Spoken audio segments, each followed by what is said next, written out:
banyak penyakit secara medis penanganannya cukup sulit, sehingga seringkali pasien walaupun sudah diobati dengan baik secara medis seringkali tidak menghasilkan kesembuhan yang sempurna, sehingga seringkali seseorang harus tergantung dengan obat. Kalau tidak minum obat dia akan kesakitan. Seperti contoh penyakit yang penanganannya cukup sulit di dalam medis itu yaitu penyakit nyeri haid atau dysmenorrhea. Ini pada wanita, sehingga seringkali ketika dia datang bulan maka penyakit bulanannya ikut kambuh, yaitu nyeri haid. Jadi kalau tidak minum obat dia akan kambuh, atau bahkan kadang-kadang dengan obat minum ya maka dia masih kesakitan, sehingga harus dia diberikan obat-obat pereda nyeri yang dosisnya lebih tinggi, yaitu biasanya harus diberikan dalam bentuk suntikan. Ya, sehingga kalau tidak diberikan suntikan itu dia akan kesakitan. Seringkali demikian. Ini contoh kasus pada pasien kami ini. Seringkali dia ketika datang bulan dia mengeluh sakit, seringkali berobat untuk mengatasi nyeri haidnya, dan seringkali dia sebelumnya ditangani secara menggunakan obat-obat medis, dia diberikan suntikan pereda nyeri. Ya memang ketika diberikan suntikan pereda nyeri itu dia langsung nyaman.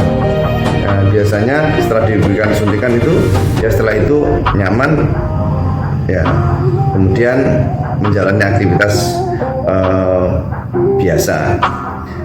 Setelah diberikan suntikan itu biasanya juga masih perlu lanjutan dengan minum obat-obat oral atau obat minum untuk mengurangi nyerinya, sehingga setelah itu dia bisa menjalani aktivitas normal kembali, tetapi juga masih tergantung obat.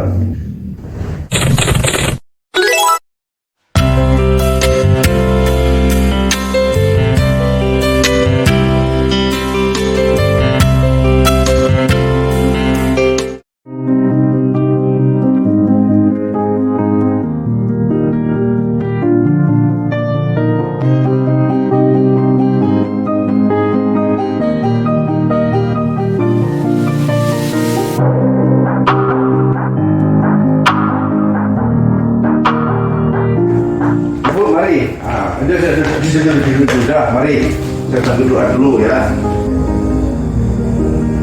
Ini karena yang kiri lebih sakit mah. Ini sama ini lebih sakit mah. Sakit kiri. Kiri oke. Ya benar, saya kiri. Bisa selangkangan tak kan? Sini. Bahasa apa? Bahasa tak ada.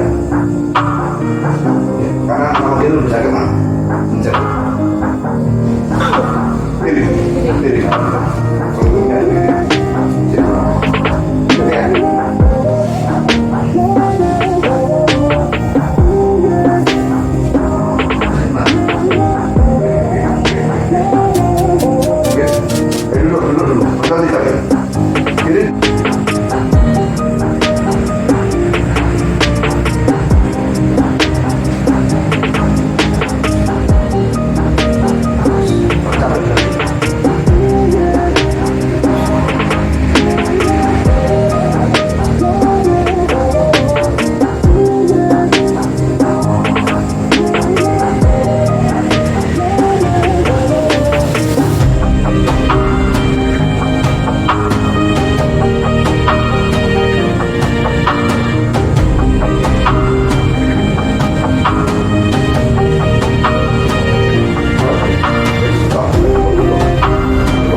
Sakit nyeri haidnya hilang.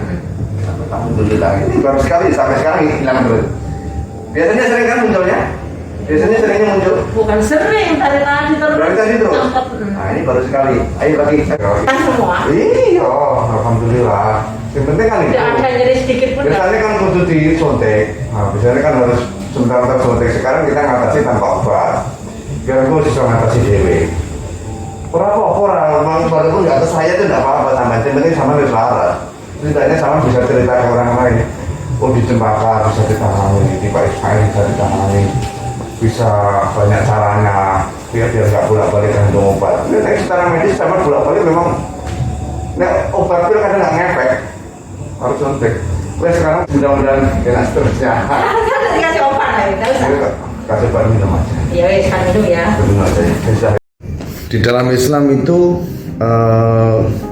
setiap penyakit ada obatnya. Jadi kata Nabi begitu. Tapi kenyataannya kok ada penyakit-penyakit yang susah diobati secara medis.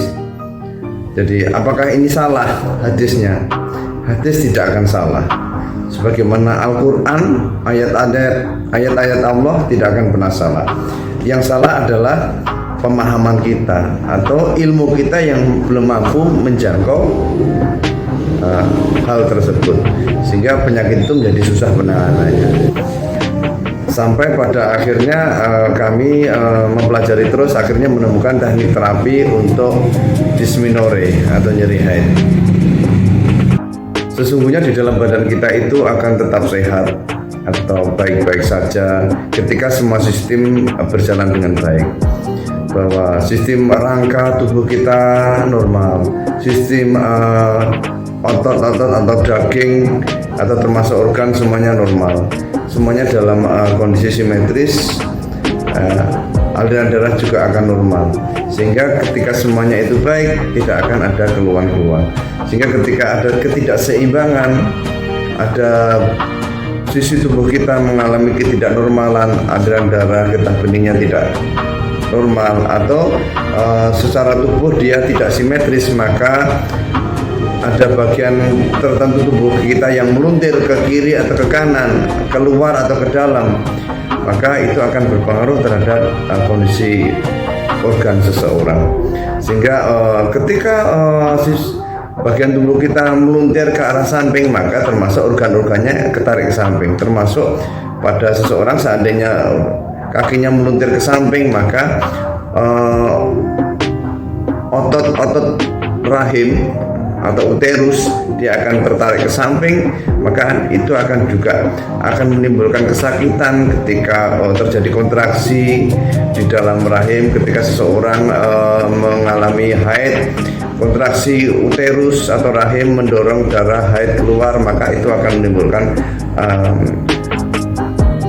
respon nyeri haid. Sehingga ketika itu tarikan itu dinetralkan, yang semula organ itu tegang kemudian dilakukan relaksasi atau kendor, maka seterusnya kontraksi pada rahim atau uterus tidak menimbulkan nyeri lagi ya. Demikian, salam dari saya, MDI. Demikian setiap hari kita mencarikan teknik-teknik terapi penyembuhan cepat untuk banyak penyakit, sehingga ketika suatu penyakit diterapi dengan cara yang benar, maka dia akan segera sembuh.